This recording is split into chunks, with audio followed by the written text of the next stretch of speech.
এমন কোনো দেশ পাওয়া যাবে যেখানে যুদ্ধাপরাধী দেশে থাকে, সামাজিক রাজনৈতিক কাজে অংশগ্রহণ করে, নির্বাচনে অংশগ্রহণ করে, এমপি হয়, মন্ত্রী হয়, এরপরে তাদের বিরুদ্ধে যুদ্ধাপরাধের অভিযোগ আনা হয়।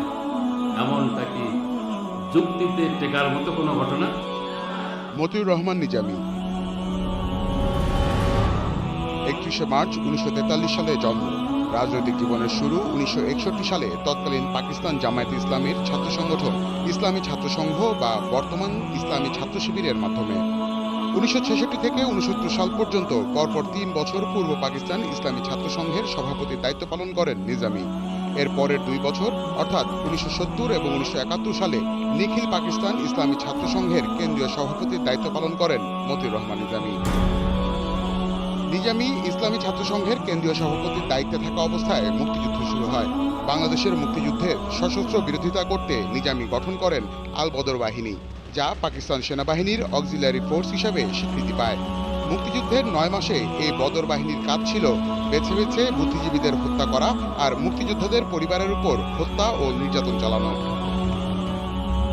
স্বাধীন বাংলাদেশে নিষিদ্ধ হয় জামাতে ইসলামী। গোলাম আজম ও মতিউর রহমান নিজামী সহ জামায়াতের বেশ কয়েকজন শীর্ষস্থানীয় নেতা বাংলাদেশ থেকে পালিয়ে চলে যান পাকিস্তানে। ১৯৭৫ সালে বঙ্গবন্ধুকে সপরিবারে হত্যার পর রাজনীতির পালাবদলে ক্ষমতায় আসেন জিয়াউর রহমান। ১৯৭৮ সালে গোলাম আজম ও নিজামীকে বাংলাদেশে ফিরে আসার অনুমতি দেন জিয়া। বাংলাদেশে ফিরেই পুনরায় জামায়াতে ইসলামীকে পুনরুজ্জীবিত ও পুনর্গঠনের কাজ শুরু করে গোলাম আজম ও নিজামী। নিজামীর হাত ধরে স্বাধীন বাংলাদেশে প্রতিষ্ঠিত হয় জামায়াতের যুব সংগঠন ইসলামী ছাত্র শিবির। মুক্তিযুদ্ধের সময় স্বাধীনতা বিরোধী রাজাকার আল বদর এবং আল শামসের সদস্যদের সংগঠিত করে শুরু হয় দেশজুড়ে জামায়াতের রাজনৈতিক বলয় তৈরির কার্যক্রম। জামায়াত পুনর্গঠনের প্রক্রিয়ায় ১৯৭৮ থেকে ১৯৮২ সাল পর্যন্ত ঢাকা মহানগরের আমির ও কেন্দ্রীয় নির্বাহী পরিষদের সদস্য হিসাবে দায়িত্ব পালন করেন নিজামী। এরপর ১৯৮৩ থেকে ১৯৮৮ পর্যন্ত জামায়াতে ইসলামীর সহকারী সেক্রেটারি জেনারেল, অতঃপর ১৯৮৮ সালের ডিসেম্বরে সেক্রেটারি জেনারেল হিসেবে দায়িত্ব নেন নিজামী। ২০০০ সালে আমির নির্বাচিত হওয়ার আগ পর্যন্ত এই দায়িত্ব পালন করেন মতিউর রহমান নিজামী।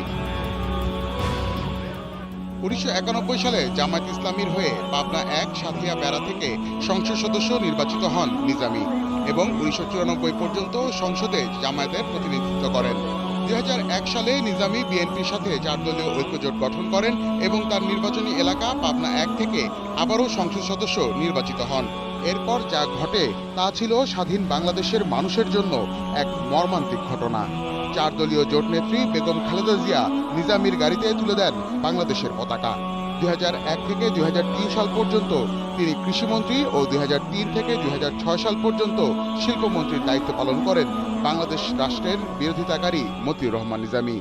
নেতিবাচক রাজনীতি পরিহার করে ২০০৮ সালের নির্বাচনে পাবনা ১ আসন থেকে ৪ দলীয় ঐক্যজোটের পক্ষে পুনরায় নির্বাচন করে আওয়ামী লীগের মোহাম্মদ শামসুল হকের কাছে পরাজিত হন নিজামী। এরপর ২০১০ সালে ধর্মীয় অনুভূতিতে আঘাত দেওয়ার মামলায় গ্রেপ্তার হন। মামলা চলাকালীন অবস্থায় মানবতাবিরোধী অপরাধে অভিযুক্ত হিসাবে তাকে গ্রেপ্তার করা